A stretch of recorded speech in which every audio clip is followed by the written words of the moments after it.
How to gain true understanding. What really is true understanding?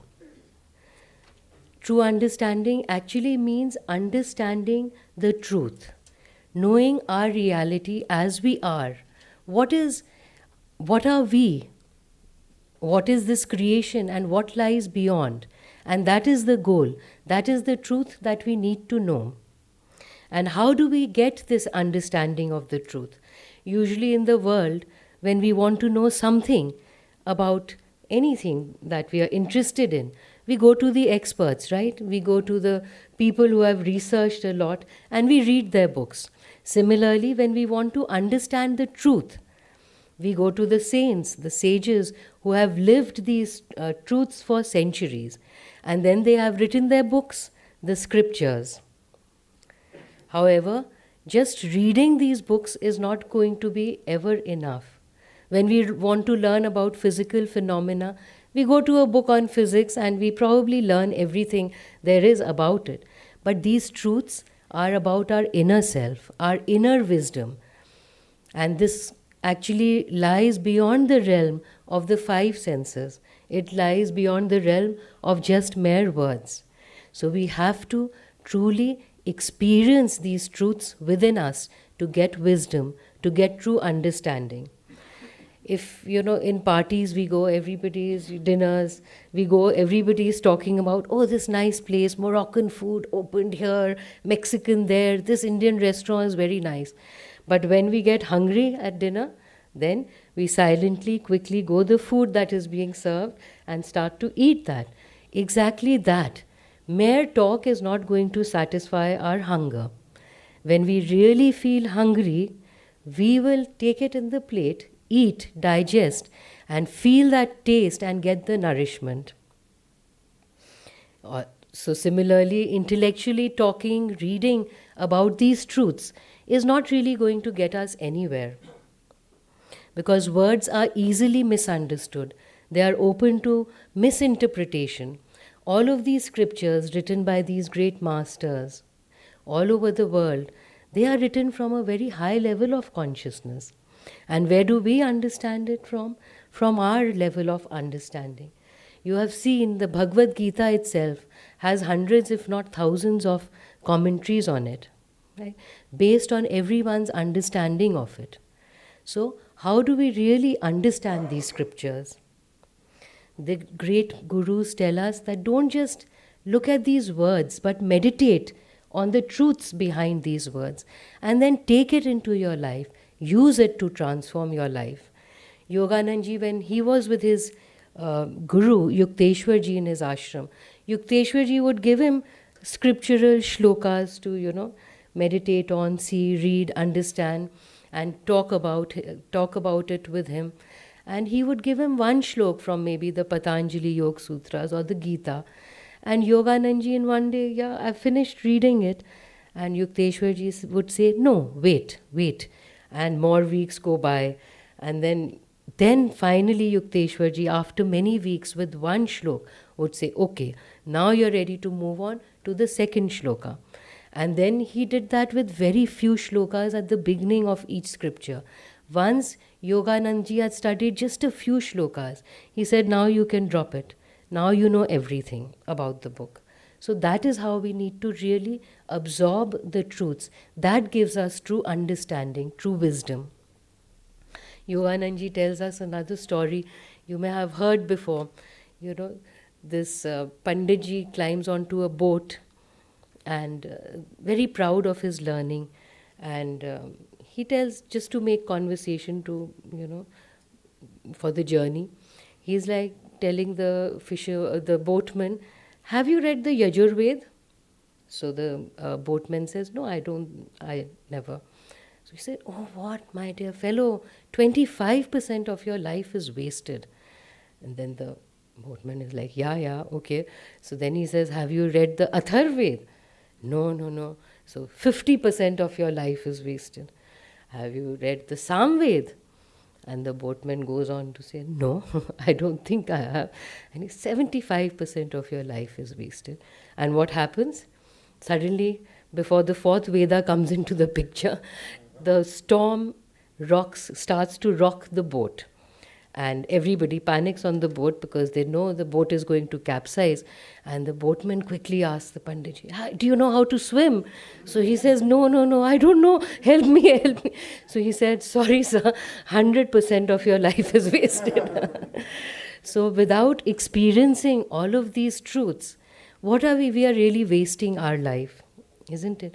We had this Yogananji said that even if we take 1% of these teachings and really put them into our life, use them, experiment with them in the laboratory of our own being, then we can really get self-realization. We had a couple of years back a workshop on Valentine's Day on divine love. And when we were talking about these tools, of how to share divine love with everyone, a few participants who were already on the path, they said, yes, yes, we know this tool. And we were like, what is this tool? And they say that, one tool we use is that if we have a conflict with anybody, we send them some love and blessings, even though, immediately we're not wanting to, but we thought we will try. And all of them said that it really changed their life. The relationship really changed. And they said, we don't know how, we didn't even tell that person anything, just from far. We sent these loving wishes and it changed. So we need to take a teaching one at a time, apply it, and really know the truth of it within our own being. Once Yogananji was told by a saint, you meditate a lot, but do you have anubhav? Do you have experience?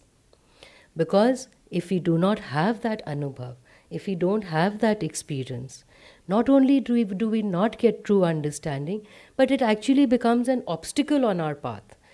We've heard of these great Pandits, Dvivedi, Trivedi, Chaturvedi, who know 2 Vedas, 3 Vedas, love to debate and teach everybody. But what happens? A lot of pride then starts to come in because of the admiration, wow, and the reverence that they get without any inner realization. And what are we trying to do? These truths will take us towards oneness, but they develop a larger chasm between them and others. And their pride leads them to go around for incarnations in blind alleys. So the Gita says that a person who doesn't follow the spiritual path is a mood, is a fool. And who follows and gets stuck there with pride is Mahamood, is more of a fool. Not to disparage the person or not to make fun of that person, but to alert us. To make us conscious that what are we trying to achieve here. Mere intellectual study will not get us there. That love, that joy, we have to feel in our hearts. We have to experience that. If we just do dry study, it takes us deeper into delusion. And delusion is what really stops us from getting that true understanding of the world. And what is this delusion for us personally? Our likes, our dislikes, our preferences, our desires. We are all looking at this world with different glasses, aren't we? Green glass, red glass, based on our own set of private beliefs. We look at the world, when we look with green glasses, it looks green. When we see the world with red glasses, it looks red. But is that real understanding? Are we looking at it with truth, with real understanding? No. When situations come to us which are not good for, which we feel are not good, we start to judge it. We put our preferences and likes and dislikes. We go into the past, ye to aise hua tha pehle, ab to phir hoga, and in the worry of the future, what will happen if this happens and that happens. We never see the present reality of the situation in front of us, right? We always dwell in the past or we dwell in the present. And what is right now in front of us, we never see that reality. Then how do we really cope with that reality? Not very efficiently, right? So this is actually ignorance, delusion, maya, this thinking, this fear, this insecurity, which keeps us away from the real picture coming to us. And what is the real picture? when we can let go of all of this overthinking, when we can let go of this Maya, the real picture comes. We start to get an understanding that every situation in our life comes to teach us, and it is all coming from where? From God, from God's will. There is nothing here beyond God's will. And if it is coming from God, it has to have something good for us. So we need to see that true light, true understanding. Yogananji says that be even minded and cheerful at all times, and whatever comes of its own, let it come.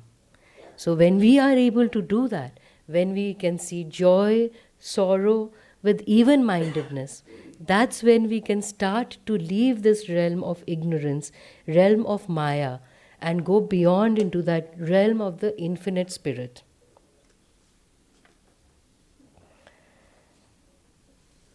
When we see that without Maya, then we see that this whole world is just an extension of God, is an extension of Divine Mother, of the divine consciousness. And that really is the truth, that we are also divine and we are made in that image of God.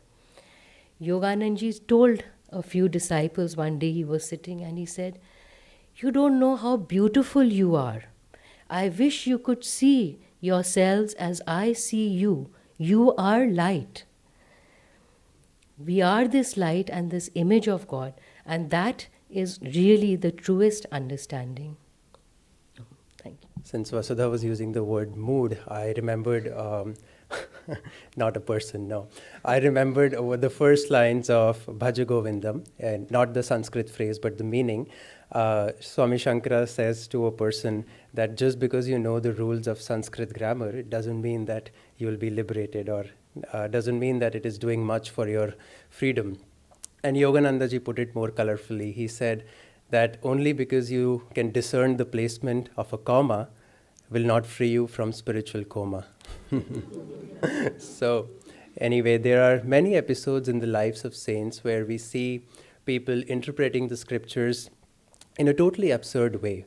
And Patanjali calls this in his Yoga Sutras missing the point. One example of missing the point is in the life of Christ, when the disciples of Christ are eating and they are having their meal, and the Pharisees come and say, "Why are your disciples not washing their hands and honor the tradition that is written in the scriptures?" And here is an avatar standing in front of the Pharisees, or equivalent to the pundits that we have here, and all they can think of is table manners, right? They think that following the scriptures in these minute details will somehow, they are following the religion, and that is the true path to freedom. And Jesus corrected them and said that it's not what goes into the mouth of a person that makes him unclean. It's what comes out of the mouth of a person which makes him clean or unclean.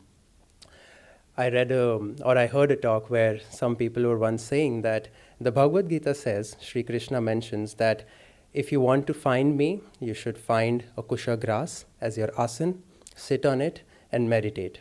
And then someone said, kusha grass is not available in America, so I guess Americans cannot meditate. And thank God that's not true, because otherwise Swami Kriyananda and Daya and Keshava wouldn't be here, and we all wouldn't be here also. So in the last month or so, I've had the blessing of going to Kolkata 3 or 4 times. And every time I go there, one of my favorite places is the Dakshineshwar Kali temple.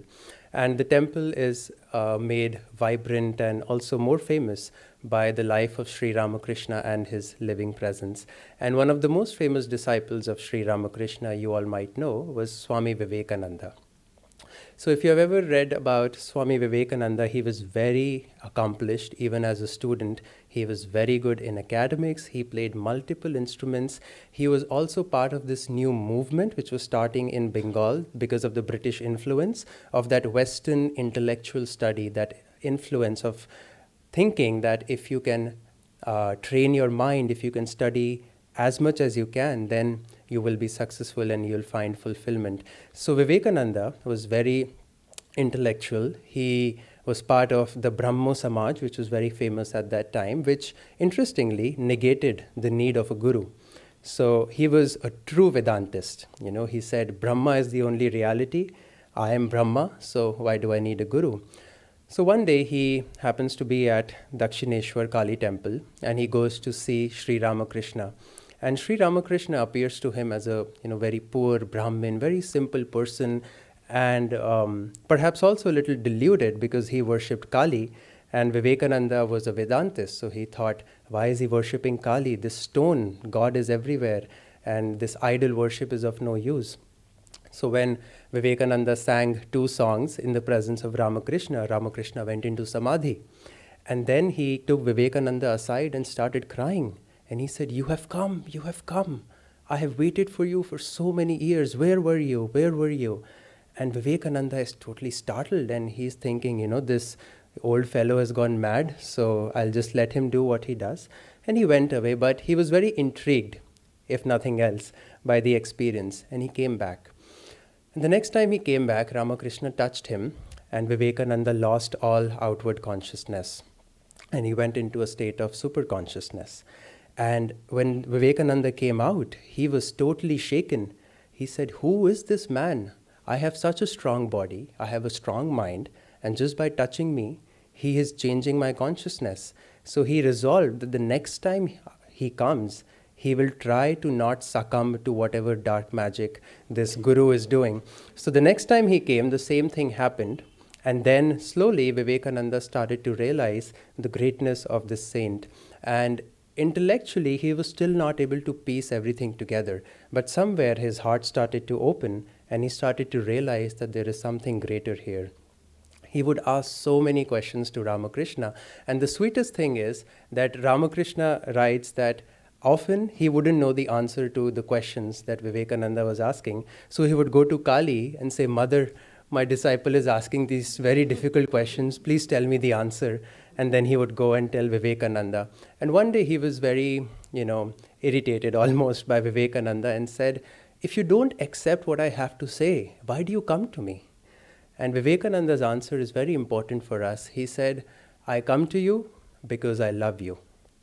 But that doesn't mean that I will accept everything that you say without verifying it for myself. And Ramakrishna smiled because he approved of that attitude.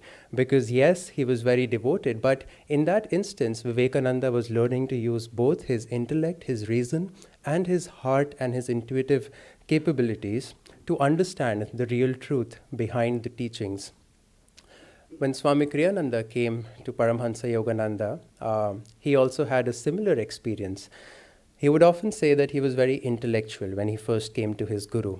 And Yogananda ji would tell him, get devotion, your life is so dry when you depend on the intellect. And Swami Kriyananda started to chant for long hours and meditate for several hours every day. And then one day Yogananda ji tells him, why don't you write articles for the magazine? So Swami Kriyananda thinks, I'm working all day, I'm meditating all evening, I don't have time to write articles. So he couldn't understand his guru's instruction. On one hand, he's telling him to develop devotion and meditate. And on the other hand, he's asking him to write articles. And Swami Kriyananda thought that if I write these articles and I engage in these projects, it will just make me more intellectual. So he doesn't do anything about it. He continues with his daily routine. And when Master Yogananda ji asked him, how is it going? He said, sir, I don't have any time. I'm meditating all evening. And Yogananda ji said, take time from your meditation. Meditate less, but write the articles. And Swami Kriyananda was again surprised. He said, well, I thought I was here to meditate and chant and love God. But then the understanding came to him that what we are here for and the way to get true understanding is to attune to the consciousness of the Guru. Because only the Guru knows what we truly need and what we don't need. And what works for someone else doesn't necessarily mean that it is going to work for us exactly. And so how do we gain true understanding? Not only by reading the scriptures, but by tuning into the consciousness of the Guru, because the Guru is the living scripture. And many times I have seen that, as part of my seva, I have to share the teachings, present topics, and sometimes write articles. And often I find myself at a loss of words.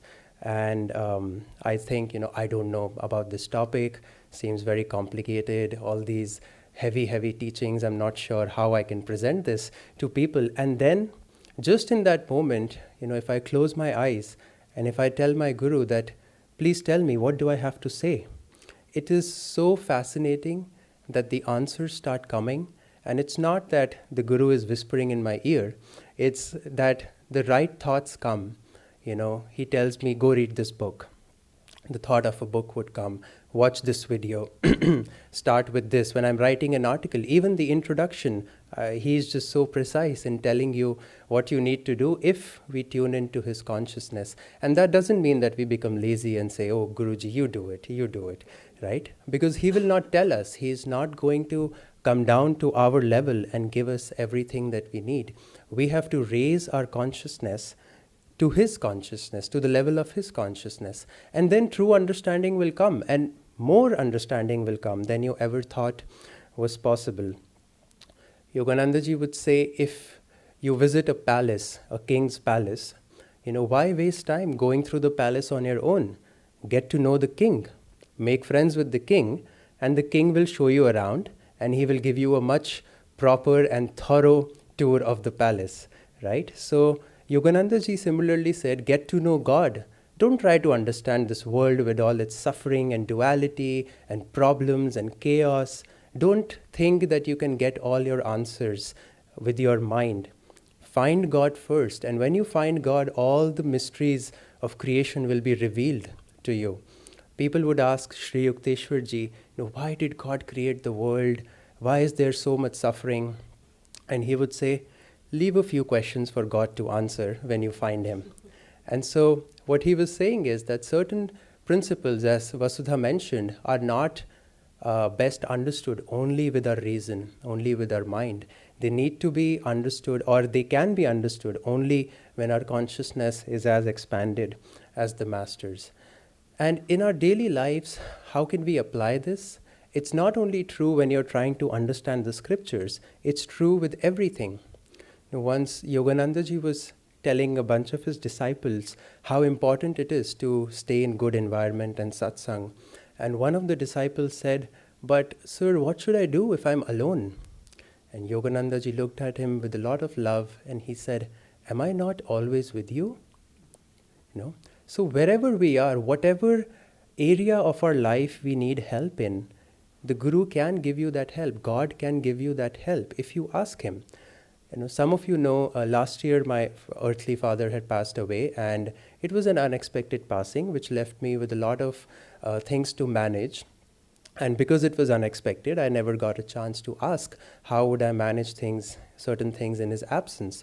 So every day in my meditation, when I would, hit a dead wall and not know what to do, I would ask the Guru and say, tell me, how should I solve this problem? And suddenly a thought would come, call this person, write an email to that person, and doors would start opening and things would start resolving. And even in mundane matters like this, the Guru's help is ever present, only if we tune into it.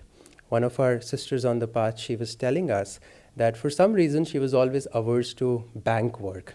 Going to a bank was always very stressful for her. She would never understand what to do, what to say, what they are talking about. And one day she said, I'm going to go with the Guru. So she kept a photo of Yogananda ji in her purse, and she went with a lot of courage, and she asked, whatever she had to do, she did, and she felt that the Guru is with her, guiding her, giving her patience, that hang in there, you can understand this, you can do this, it is not as difficult as you think.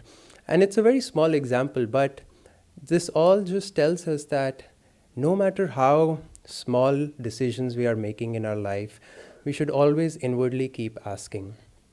At the end of Swami Kriyananda's life, he said that his attunement was so perfect with his Guru. He said, I do not know where Kriyananda ends and Yogananda begins. And a few months ago, when Swami's Jyotish and Devi were here, I asked them in an informal satsang, how can we get to that sort of attunement? And they said, it all starts with one simple question. In everything that you do, ask, Master, what should I do? And if you keep asking continuously, starting with the small things first, then you will start to receive that guidance and you will start to feel the Guru's living, invisible presence at all times. And there will come a time when your thoughts, your feelings, everything is so in tune with the Guru that your thoughts are the Guru's thoughts. And that's the level of consciousness that we are all trying to attain. I'll end with one practical tip from Yogananda ji. He wrote a letter to his most advanced male disciple, Rajarsi Janakananda. And he was talking about how to commune with the saints or how to commune with your Guru. He writes, whenever you desire to commune with any saint, think first of his image in the spiritual eye. Then relax and concentrate in the heart, trying to feel some of his main characteristics. For instance, of Swami Shankaracharya, think of wisdom. Of Lahiri Mahashai, a joyous perception and wisdom and devotion. Of Yogananda, joyous perception, wisdom and devotion. Of Sri Yukteswarji, wisdom and calm perception of bliss. Then lose yourself in the perception, and the soul of those individuals will possess you. You will act, reason, think, and feel like them. Sometimes this might last for hours or days. When this is perfected, you will see them with closed eyes. And when that can be done at will, you will see them with open eyes. This is the mystery of inner communion with saints. Practice that with unfailing zeal until you are certain of this communion. With unending love, ever yours. Om.